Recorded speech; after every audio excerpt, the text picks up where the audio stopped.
datang di Gelora Inspirasi Saintis Muda, Part of Saintis Muda Peduli.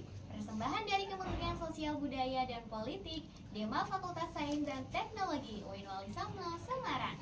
Aku Aul yang akan menemani teman-teman semua selama kurang lebih 1 jam ke depan dalam obrolan seru bertema muda, berkarya, dan menginspirasi bersama WCA. Tema ini mengajak kita semua, khususnya mahasiswa, untuk berani berkarya sejak muda untuk mengeksplor bakat dan minat, serta menyebarkan inspirasi ke sekitar kita. Jadi meskipun kita bertemu lewat layar, semoga semangatnya tetap bisa terasa ya. Dan pastinya sore ini akan lebih istimewa karena kita sudah kedatangan sosok muda yang luar biasa.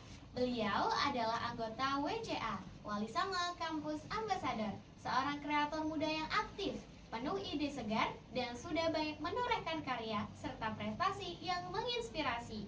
Langsung saja teman-teman, mari kita sambut dengan penuh semangat. Ini dia, Kak Adi Setiawan. Halo Kak Adi. Halo Kak Aul. Gimana nih Kak kabarnya? Alhamdulillah baik. Kalau boleh tahu, akhir-akhir ini kayaknya Kak Adi lagi sibuk-sibuknya banget ya? Iya nih, aku di beberapa minggu ini tuh lagi semangat-semangatnya buat bikin tips ngerjain soal matematika di sosial media, Kak. Wah, kalau gitu aku mau ucapin dulu ucapan terima kasih karena sudah hadir di Gelora Inspirasi Saintis Muda. Sebelum kita ngobrol-ngobrol lebih jauh nih Kak, boleh dong Kak Adi perkenalan lebih dulu bersama teman-teman saintis muda semuanya. Oke, halo saintis muda, kenalin aku Adi Setiawan.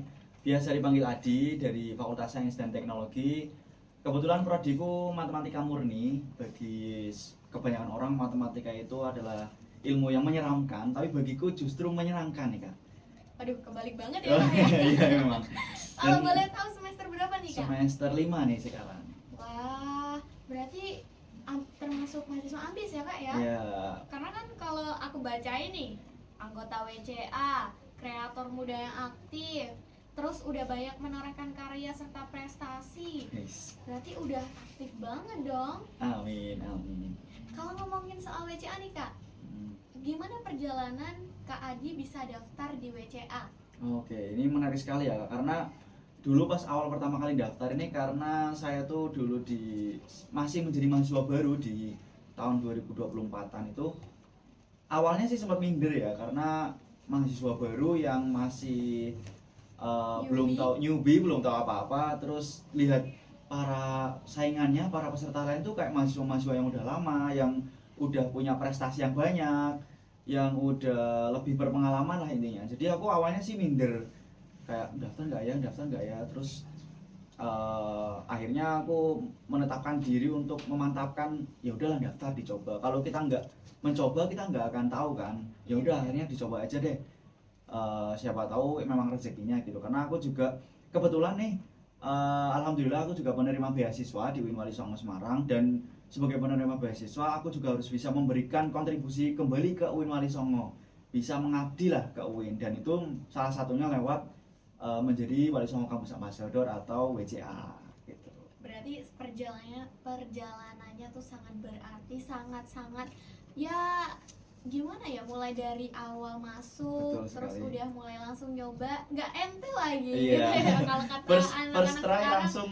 iya nggak ente Iya, nggak gitu, nice try. sampai akhirnya bisa dapetin selempang yang emang bener-bener kebanggaan banget lah buat anak UIN gitu ya Kak ya.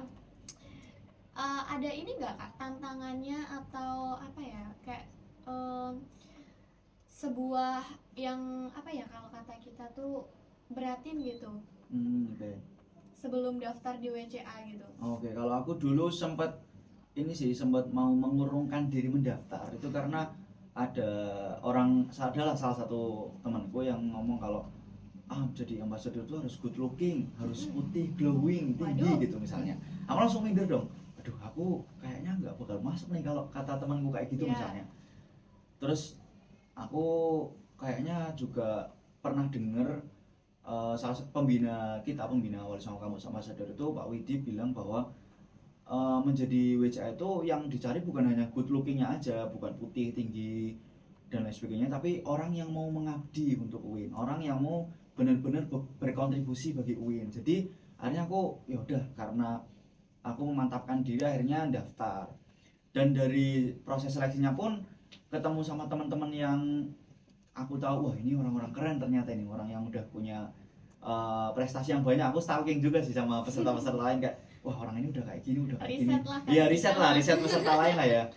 Tapi ternyata setelah aku daftar, dijalanin bareng, ketemu sama teman-teman yang tak kira keren, mereka juga sama mindernya kayak aku ternyata. Jadi kumpulan orang-orang minder yang ketemu jadi satu gitu.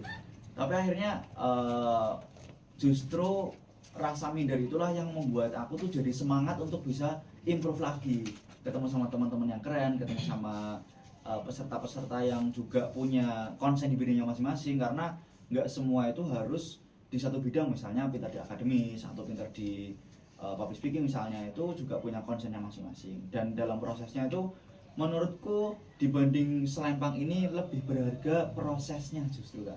Wah, Jadi karena menurutku selempang ini bisa dibeli di Shopee misalnya atau iya, di benar. marketplace manapun. Tapi kalau proses itu nggak bisa dibeli. Bener Itu banget. mahal banget prosesnya itu. Udah berapa lama Kak di WCA? Kalau sampai sekarang itu sekitar 1 tahunan lah ya. 1 tahun 1 tahun. lebih. Tapi kalau di WCA tuh berarti kan mengabdi ya Kak Iya, ya? betul Ada sekali. batasannya atau misal kayak cuma setahun, 2 tahun atau gimana? Kalau sebenarnya mengabdi atau menjadi duta itu tidak ada batasannya ya Kak. Karena kami juga diajari bahwa menjadi duta itu bukan hanya tugasnya WCA, tapi setiap mahasiswa itu juga harus menjadi duta bagi kampusnya, representasi dari kampusnya. Dan bukan hanya setahun 2 tahun, tapi sampai lulus pun, sampai menjadi alumni, dia tetap menjadi duta karena membawa nama Wali alumni, Songo. alumni UIN Wali Songo Wih, Semarang keren, begitu. sebagai representasi lah Iya, gitu. betul sekali. Keren banget, keren banget. Tepuk tangan dong buat Kak Adi. Bener banget kan teman-teman saintis muda. Oh ya, saintis muda. Selain menjadi duta kampus, Kak Adi itu juga aktif di berbagai kegiatan-kegiatan sosial lainnya. Dia juga pernah menjadi delegasi di konferensi internasional. Selain itu juga teman-teman saintis muda, Kak Adi juga menoreh prestasi mulai dari tingkat nasional hingga tingkat internasional. Bener nggak Kak Adi? Benar sekali, alhamdulillah. Boleh disepil salah satunya? Oke, dulu pertama kali ikut event setelah menjadi mahasiswa itu di semester 2 kalau nggak salah. Itu di konferensi namanya Global Model United Nation, itu di Malang. Jadi itu event internasional pertama aku, yang awalnya tuh aku juga eh, pengalaman pertama pastinya minder, deg-degan gitu lah. Tapi akhirnya setelah dijalani, setelah diikuti, ketemu sama teman-teman dari kampus lain, ketemu teman-teman dari pesantren lain, ada yang dari pesantren juga ternyata. Itu justru mereka malah welcome sama orang-orang yang dari luar kampusnya. Dan aku setelah ikut event konferensi itu juga jadi lebih banyak koneksi, banyak relasi dari kampus di luar Jawa. Bahkan ada yang bahkan dari luar negeri Kak. Wih, Aku masih ingat ada yang dari Afghanistan sama Ghana. Jadi keren banget. Dari sana itu aku belajar bahwa di konferensi itu kita membahas tentang perubahan iklim. Aku masih ingat banget perubahan iklim karena kan sekarang kan ya. ya SDGs betul sekali. Dulu kan sekarang kan apa namanya, bumi semakin panas, Iya. terus juga apalagi Semarang nih, Semarang itu mataharinya Setuju. satu orang satu ini Iya. di atas Setuju kepalanya banget, tuh. setuju, Jadi setuju. itu membahas tentang perubahan iklim, di mana salah satunya itu efeknya tuh bumi semakin panas. Jadi di situ belajar dari sudut pandang negara-negara lain bahwa banyak sekali dampak yang terjadi karena perubahan iklim ini. Makanya kita sebagai pemuda terutama itu juga harus bisa uh, Sebagai apa ya, agent of change, betul sekali. Bukan hanya menyuarakan isu-isu, terus juga bisa mengedukasi masyarakat luas, dan juga harus turun langsung ke lapangan nih Kak. Karena banyak sekali pemuda-pemuda sekarang tuh yang lupa untuk turun ke lapangan, cuma berani ngomong doang, speak up doang, tapi kalau disuruh turun, iya nggak punya solusi atau nggak berani turun langsung nih. Nah itulah peran bagi kita teman-teman generasi muda, bukan hanya speak up itu bagus, cuma jangan sampai lupa kalau kita harus turun juga ke lapangan begitu. Sebagai agent of change, kita harus juga untuk turun langsung ke jalan untuk memberikan solusinya. Betul sekali. Nah, teman-teman, aku juga mau tanya nih ke Kak Adi. Kalau tadi udah mulai dari semester 1, udah mulai ikut-ikut lomba, ikut-ikut konferensi, ikut-ikut apa ya, event-event lainnya, juga ikut lomba nih. Berarti Kak Adi kan udah tahu nih bakatnya, udah tahu minatnya gitu ya. Nah, menurut Kak Adi nih, mengenal bakat dan minat sejak dini itu gimana sih caranya? Oke, menarik sekali ya karena aku rasa sebenarnya aku bukan orang yang 100% percaya pada bakat nih Kak, justru. Waduh. Karena bakat itu menurutku hanya 1%, 90%-nya adalah kerja keras. Karena kalau, bakat itu, apa ya, kalau orang punya bakat setinggi apapun tapi dia nggak mau kerja keras, itu kayaknya percuma gitu. Karena tak rasa setiap orang itu dilahirkan itu dari nol kan. Iya, benar. Bayi lahir itu kan nggak bisa apa-apa kan, berarti otomatis dia nggak punya bakat dong. Benar. Yang menjadikan orang itu ahli itu adalah kerja keras, belajar gitu. Dan dulu aku pas awal-awal aku mulainya dari Lomba? SMA, Oh, dari SMA. dari SMA suka lomba. Karena dulu motivasiku ikut lomba itu pengen jalan-jalan gratis gitu. Bener, setuju banget. Karena aku dulu tuh kayak gimana ya, aku suka jalan-jalan tapi biar nggak boncos gitu. Iya. Caranya gimana ya? Terus, aku tahu nih, caranya ya lomba gitu. Jadi aku mengenali diri lewat lomba, Kak. Dulu aku ikut banyak banget lomba. Ada yang public speaking, ada yang lomba cerdas cermat yang keagamaan, ada yang kebudayaan, ada yang bahasa Inggris, ada yang inovasi, itu banyak banget. Dan dari situ aku menemukan passion-ku sendiri, menemukan Eee, buk sedikit bakatku lah, sedikit bakatku karena aku sudah mencoba banyak hal. Nah, masalahnya bagi teman-teman itu malah justru takut untuk mencoba nih, Kak. Kayak mereka, "Aku mau ikut ini tapi aku takut nanti kalau gagal gimana ya?" Atau kalau aku, nanti nggak berhasil atau misalnya malah rugi gimana ya? Nah, itu adalah pemikiran-pemikiran yang harus kita hilangkan, teman-teman. Jadi, gagal itu menurutku adalah kewajiban, ya. Gagal itu wajib bagi orang yang mau berhasil. Kalau belum gagal, belum bisa sampai berhasil. Malah dulu aku SMA itu gagal itu belasan kali. Aku masih ingat banget, aku selama 3 tahun di SMA, menang lomba cuma 3 sampai 4 kali, gagalnya tuh sekitar 15 kali, Kak. Jadi dan Jadi ya emang gagal tuh sebuah keberhasilan yang tertunda betul gitu. sekali. Jadi sekarang pas kuliah ya banyak yang berhasil Iya, gitu. alhamdulillah. Walaupun sama-sama tetap banyak gagalnya, tapi apa ya, mengenali diri itu justru dari kegagalan, Kak, kalau diri aku sendiri ya. Tapi kalau teman-teman, menurutku kalau mau mengenali diri, mengenali, passion-nya itu, kalau misal nggak tahu apa-apa, ya cari aja semua, explore aja semua. Nari, nyanyi, jadi penyiar misalnya, atau misalnya jadi public speaker, content creator, itu explore aja semuanya. Nanti misalnya ada, ih, satu nih yang aku ngerasa cocok, misalnya jadi penyiar. "Ah, aku cocok kayaknya jadi penyiar." Ya udah tekuni aja yang itu. Yang lain ya udah oke, disingkirin aja. Fokus pada sesuatu Satu yang bidang. satu bidang yang memang, teman-teman itu sukai gitu. Jadi nanti kalau kita fokus pada satu bidang, lama-kelamaan kita akan ekspor gitu. Oke, dari satu itu bisa menjadi sebuah passion kita lah, Iya, bisa betul. jadi ciri khas kita Betul gitu. sekali. Lalu gimana cara Kak Adi supaya biar terus konsisten Oke. meskipun gagal Oke. terus, gagal terus sampai akhirnya berhasil terus Iya. nih, berhasil terus sampai Iya, sekarang gitu. dulu itu memang, apa ya, kalau rasa kecewa ketika gagal itu wajar, pastilah kayak habis lomba gagal, "Wah, gagal nih." Tapi aku, apa ya, motivasiku nggak tahu kenapa itu selalu ada aja gitu. Aku sedih cuma 1 hari paling, hari pengumuman pagi misal, pagi pengumuman gagal, nggak menang atau nggak lolos. Ya udah paling sedih, terus sampai malam, besok paginya kayak, "Duh, lomba apa lagi ya?" Gitu. Langsung next, langsung gas gitu.